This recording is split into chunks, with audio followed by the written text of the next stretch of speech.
Alright listeners, today we're diving headfirst into something I like to call the brainy revolution in tech neuromorphic computing. This fascinating field is set to reshape our understanding of how computers function by mimicking the biological brain.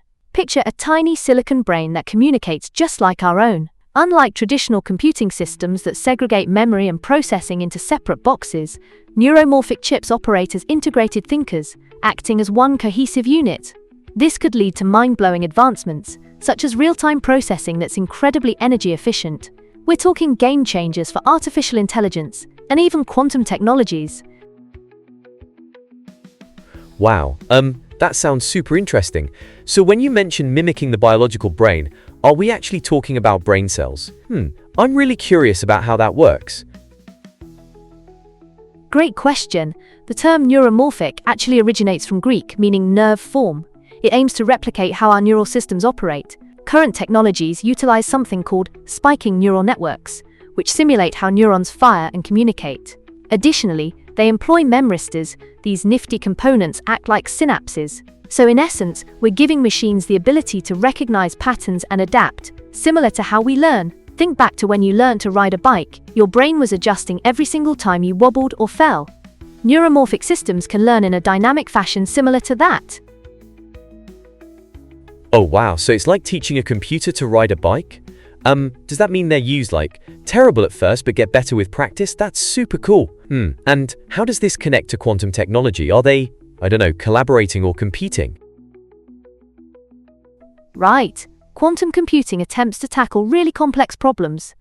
Imagine it as a calculator capable of solving calculations light years ahead of typical computers. However, it's a bit fragile, and that's where neuromorphic chips come in. They could serve as a robust interface for managing quantum states, much like a stabilizing force in a chaotic environment. Picture trying to keep a wobbly table steady with some strategically placed coasters. Neuromorphic chips can optimize processes and mitigate errors, which is crucial when dealing with tech that struggles to maintain context.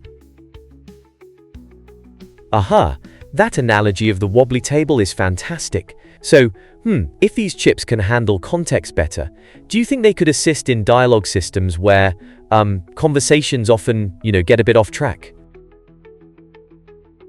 Absolutely. Take long-form content creation, for example. These systems can retain temporal information, meaning they can understand and respond in a coherent fashion. This makes interactions much more meaningful, just like how you and I are chatting now. It paves the way for a natural conversation, very similar to talking to another person. That's wild. So this isn't just for tech enthusiasts, but it could genuinely enhance our day-to-day communications. How about in industries like healthcare? You've hit the nail on the head. The advent of embedded AI agents powered by neuromorphic technology will revolutionize various industries, including healthcare. Imagine a hospital that can adapt to patient needs in real time, adjusting treatment plans based on the data collected. Wow, that sounds almost like something out of a futuristic sci-fi movie, but it really makes me think about the ethics of all this.